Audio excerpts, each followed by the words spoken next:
मंगीलाल जी, मेघवाल बात करें तो आज काफ़ी दिनों बाद आपने काफ़ी भारी संख्या में कलेक्ट्रेट चौराहे पर धरना दिया है। क्या मांग है और क्या है मुख्य आपकी समस्या? संक्षिप्त में बताएं और जनता तक संदेश पहुंचाने की कोशिश करें। काफ़ी दिनों बाद काफ़ी भारी समस्या सरकार ने पैदा कर दी है।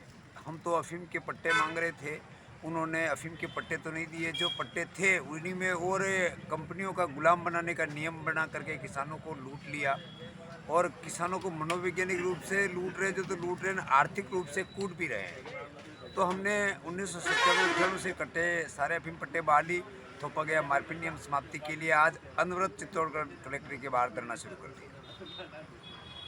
फिर भी अगर सरकार पसीजती नहीं है, जैसा कि देखा गया है कि आज किसान आंदोलन को कल 11 माह पूरे हो जाएंगे जी। और देश में 700 से अधिक किसान शहीद हो चुके हैं। इस पर आप क्या कहना चाहेंगे कि सरकार कितनी कठोरता के साथ किसानों के साथ पेश आ रही है? क्या आपकी मांगें सुनी जाएगी और अगर नहीं सुनी जाएगी तो क्या रहेगी आपकी आगामी रणनीति, ये बताएं। किसानों के देश में पहली बात तो किसानों की सरकार है ही नहीं।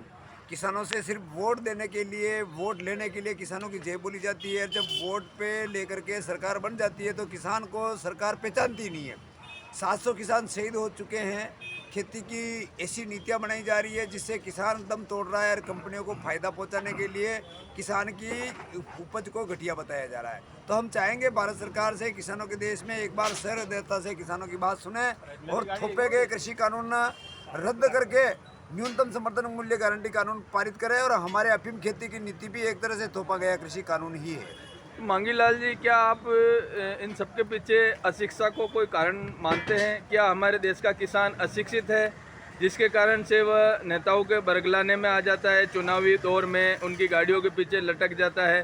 क्या आप इसको भी कहीं तक हद तक जिम्मेदार मानेंगे? क्या अशिक्षा हमारे देश में आज भी हमारे देश की शिक्षा प्रणाली को सुधार करने की ज़रूरत है? हमारे देश के किसानों को शिक्षित होने की, स्वावलंबी होने की आज भी ज़रूरत महसूस हो रही है? बताएं, इस बारे में क्या बोलना चाहेंगे आप? मैं पेशे से स्वयं शिक्षक हूँ। हमारे महापुरुषों के संघर्ष को पाठ्यक्रम में सम्मिलित किया जाए। भगत सिंह, सुखदेव, राजगुरु ने हमारे देश को आज़ाद करा दिया, लेकिन हम आज कंपनियों के गुलाम होने की दिशा में बढ़ रहे हैं। तो कहीं ना कहीं पाठ्यक्रम में हमारे महापुरुषों को पढ़ाया जाए, भगत सिंह, सुखदेव, राजगुरु और हमारे शहीदों को पाठ्यक्रम में पढ़ाया जाए। और किसानों को शिक्षित नहीं किया जा रहा है। किसान को सिर्फ 2 किलो गेहूँ दे करके, सड़ा गला चावल दे करके, तेरे ये पेंशन चालू कर देंगे, तेरे वो पेंशन चालू कर देंगे। तो हर घर में इन्होंने पेंशन नहीं दे करके एक तरह से उसका पूरा फसल का पूरा मूल्य नहीं दे करके किसानों को एक तरह से हाईजेक कर लिया है, मेंटली हाईजेक कर लिया है। अरे साहब, हम तो आपको ये फ्री दे रहे हैं, हम तो आपको ये फ्री दे रहे हैं। मैं कह रहा हूँ आज 1 लाख रुपए किलो की अफीम है, 800 रुपये दे रहे हैं। घाटे का सौदा ये कर रहे हैं। और कोई सी भी जैसे गेहूं है उसका आपको समर्थन मूल्य से भी कम खरीदी दी जा रही है।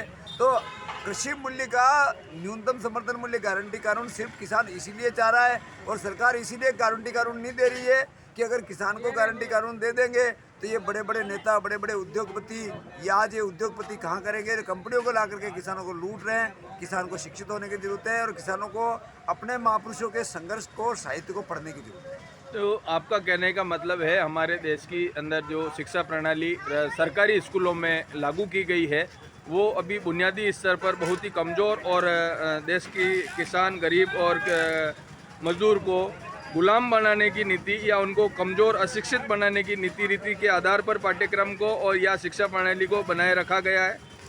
बाबा साहब डॉक्टर भीमराव अंबेडकर ने संविधान बना करके अंतिम व्यक्ति के हक अधिकार की जो बात बोली है, उस हक अधिकार से ये लोग वंचित कर रहे हैं। शिक्षा प्रणाली को सिर्फ कागजों तक सीमित कर दिया गया है। मैं कह रहा हूँ शिक्षा प्रणाली को इस एक पैर तो खेत पे रहे और एक पैर दिल्ली में रहे, तब जाकर के शिक्षा प्रणाली भी सुधरेगी और राजनीतिक व्यवस्थाएं भी सुधरेगी। धन्यवाद।